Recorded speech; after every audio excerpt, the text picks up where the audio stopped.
ETF index mutual funds నేర్చుకుని stock మార్కెట్లో రాణించాలనుకుంటున్నారా? వెంటనే ఈ నెంబర్కి కాల్ చేయండి. హలో హాయ్ నమస్తే వెల్కమ్ టు సుమన్ టీవీ. ఈరోజు మనతో పాటు స్టూడియోలో అడ్వకేట్ మాలతి గారు ఉన్నారు. వీరితో ఈరోజు కొన్ని విషయాల గురించి మనం డిస్కస్ చేద్దాం. Hi Malathi. Hi. So how you? I'm good. How are you? So Malathi, కొన్నిసార్లు మనం కొన్ని మ్యారేజెస్ చూస్తూ ఉంటాం. అంటే అవి చల్లనివి మ్యారేజెస్ ఉంటాయి. కొన్ని అంటే లైక్ మేజర్ వాయిడబుల్ మ్యారేజెస్ ఉంటాయి. ఉంటాయి కదా. సో ఆ మ్యారేజెస్ లో అంటే అవి మ్యారేజే కాదు, ఇంకా చల్లట్లేదు. అలాంటప్పుడు వాటిపైన మెయింటెనెన్స్ కేసెస్ అంటే ఒకవేళ వాళ్ళు విడిపోయినా కానీ మెయింటెనెన్స్ కేసెస్ ఏమైనా వేసుకునే ఛాన్సెస్ ఉంటుందా అసలు? జనరల్ అందరికి ఏం డౌట్ ఏంటంటే, మామూలుగా పెళ్లి అవుతుంది, పెళ్లి అనే రిలేషన్ ఉంటారు, పెళ్లి అయింది కాబట్టి మెయింటెనెన్స్ భరణం అడగొచ్చు.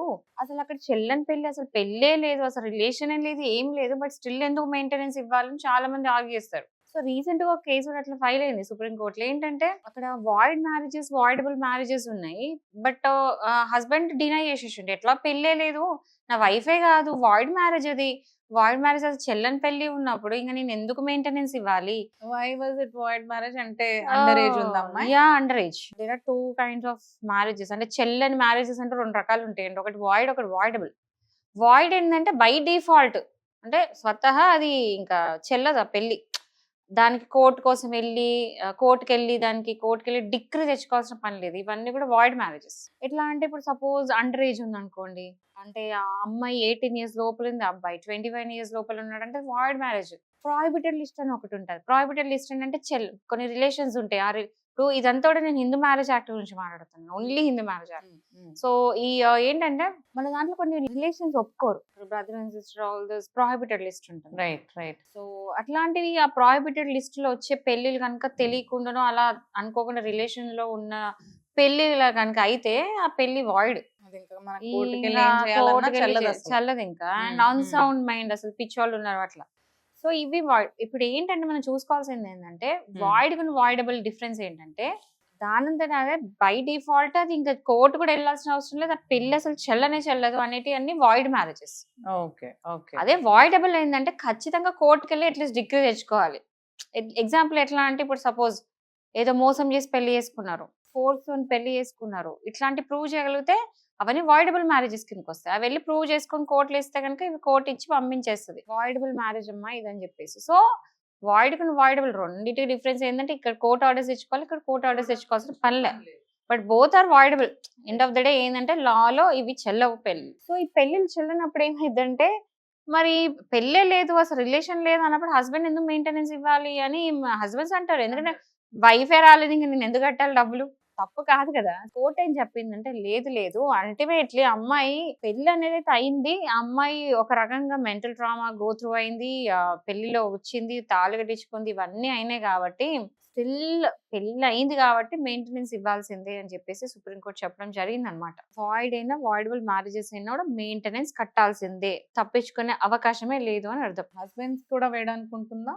ఇన్ కేస్ మనకు ముందు ఉంటుంది కదా, నార్మల్ మ్యారేజెస్ లో కూడా ఏంటంటే హస్బెండ్ వేయడానికి కూడా ఉండింది అప్పుడు maintenance. In case he was looking after the kids and all, ఏమో వర్క్ చేస్తే అది రద్దయినప్పుడు లైక్ డైవోర్స్ తీసుకున్నా వీళ్ళ కేసు ఇందులో కూడా అలాంటివి ఏమన్నా సిచ్యువేషన్ ఉంటుంది? ఎప్పుడైనా ఒక కేసు ఎప్పుడు కూడా మామూలుగా ఫ్యామిలీ మ్యాటర్స్ లో ఏం జరిగిందంటే, కంప్లీట్ గా లాకి స్టిక్ ఆన్ అవ్వరు. కొన్ని హ్యుమానిటేరియన్ గ్రౌండ్స్ కూడా చూస్తారు, సిచ్యువేషన్ బట్టి. హ్యుమానిటేరియన్ గ్రౌండ్స్, మానవత్వ దృక్పథం అని అంటారు కదా, ఆ కోణంలో చూస్తారనమాట. సో ఏంటంటే ఇక్కడ సిచ్యువేషన్స్ బట్టి ఏంటంటే, హస్బెండ్స్ కూడా మెయింటెనెన్స్ ఎప్పుడు వచ్చేది, హస్బెండ్స్ డిజేబుల్డ్ ఉన్నారు, పని చేసుకోలేరు, ఇంకా వాళ్ళ జీతాలు లేవేం లేవు. వేర్ వైఫ్ ఈజ్ ఎర్నింగ్, చాలా బాగా ఎర్న్ చేస్తుంది, షీ క్యాన్, అంటే ఆమె ఎర్న్ చేసుకొని ఆమె పోషించుకోగలుగుతుంది, పిల్లల్ని పోషించగలుగుతుంది, ఇంకా మనీ కూడా మిగులుతున్నాయి. అండ్ వేర్ హస్బెండ్ డిజేబుల్డ్ ఉన్నాడు, జాబ్ లేదు, ఏం లేదు, ఈమె వెల్ క్వాలిఫైడ్, ఆయన క్వాలిఫైడ్ కాదు. అండ్ ఆ సందర్భాల్లో ఏంటంటే అప్పుడు హస్బెండ్ తీసుకోవచ్చు మెయింటెనెన్స్. ఆ మెయింటెనెన్స్ వేసినప్పుడు కోర్టు ఇచ్చేది. బట్ అదే సినారీ ఇక్కడ లేదు. ఏంటంటే ఇప్పుడు వాయిడబుల్ మ్యారేజెస్ అయినా కూడా, ఇప్పుడు అండర్ ఏజ్ అనుకోండి, అక్కడ ఏమైతుందంటే ఇద్దరు కూడా మైనస్ అయిపోతారు. సో అట్లాంటి సిచ్యువేషన్స్ కూడా ఏమంటారు, కొన్నిసార్లు మెయింటెనెన్స్ ఇవ్వరు. అక్కడ ఏంటంటే మోసపూర్వితంగా ఏదైనా పెళ్లిళ్ళు అయినాయి, లేకపోతే అబ్బాయి మేజర్, అమ్మాయి మైనర్ అయిపోయింది, ఇలాంటి కండిషన్స్ లో మాత్రమే మెయింటెనెన్స్ ఇవ్వడం జరుగుతుంది. అంటే సిచ్యువేషన్ బట్టి, ఆ కేస్ బట్టి మారుతూ ఉంటది. సో ప్రతిదీ ఇట్లా అనాలిసిస్ చేసి ఇక్కడ వీళ్ళకి అంటే హస్బెండ్ ని చూస్తారు, వైఫ్ ని చూస్తారు, సినారియో చూస్తారు, ఫ్యామిలీ సిచ్యువేషన్స్ చూస్తారు. లాని చూస్తారు, అన్ని చూసి అప్పుడు అనాలిసిస్ చేసి ఆ కేసు బట్టి ఇవ్వాలా వద్దా అనేది కోర్ట్ డిసైడ్ చేస్తుంది. Completely description of court. So ఒక దాంట్లో ఇచ్చారు కాబట్టి ప్రతి దాంట్లో ఇవ్వాలి అని లేదు, ప్రతి దాంట్లో కూడా మారుతుంటుంది. సిచ్యువేషన్ బేస్డ్ వాళ్ళ Yeah. డెసిషన్ అనేది పాస్ చేయడం అనేది సో ఈ జరుగుతుంది. సందర్భంగా నేనేం చెప్తాను అంటే ఎవరు కూడా అండర్ ఏజ్ పెళ్లిళ్ళు చేసుకోకూడదు. జనరల్ పెళ్లికి ఏం కావాలండి, ఫస్ట్ ఏంటంటే రిక్వైర్మెంట్స్ ఆఫ్ మ్యారేజ్ ఏంటంటే ఫస్ట్ మేజర్స్ అయి ఉండాలి, సెకండ్ వచ్చేసి సౌండ్ హెల్త్ అయి ఉండాలి. సౌండ్ హెల్త్ అంటే ఇద్దరు కూడా మెంటల్లీ కరెక్ట్ ఉండాలి. ఒకళ్ళ ఇద్దరు ఇట్లా ఎవరైనా మెంటలీ డిసేబుల్డ్ ఉంటే కూడా, మెంటల్ డిసేబుల్డ్ ఉంటే కూడా అది పెళ్లి చల్లదు. థర్డ్ వన్ ఈజ్ ఈ ఏజ్ ఇదంతా అయిపోయిన తర్వాత ప్రాహిబిటెడ్ రిలేషన్షిప్ లో ఉండకూడదు. ప్రాహిబిటెడ్ రిలేషన్షిప్ లో ఉంటే మ్యారేజ్ వెళ్ళదు హిందూ మ్యారేజ్ యాక్ట్ ప్రకారం. అండ్ దెన్ ఇదంతా అయిపోయిన తర్వాత మోసపూర్వకంగా ఇది పెళ్లి చేయొద్దు. అంటే కొన్నిసార్లు మోసాలు చేస్తూ ఉంటారు. అవును, అవును. అట్లా మోసాలు చేసి పెళ్లి చేసుకోవడం అలా కూడా తప్పు. అలా చేసుకున్నా కూడా వాయిడబుల్ మ్యారేజ్ అయిపోతుంది ఒకవేళ ప్రూవ్ చేయగలిగితే. సో ఇలాంటి కేసెస్ లో ఏంటంటే హస్బెండ్ మెయింటెనెన్స్ ఇవ్వాల్సిందే కాబట్టి అలా డిసైడ్ చేస్తారు. So it depends totally on the case అండి. Case to case it differs actually. అందరికి ఇదే వర్తిస్తుందని ఉండదండి. ఉండదు అంతే. ప్రతి ఇప్పుడు నాకు ఎవరో ఇచ్చారు కదా నేను కూడా వెళ్ళి అడుగుతా అన్నట్టు ఉండదు. ప్రతి కేస్ టు కేస్ అట్లా డిఫర్ అవుతూ ఉంటుంది. Thank you Malathi, thanks Yeah. For information.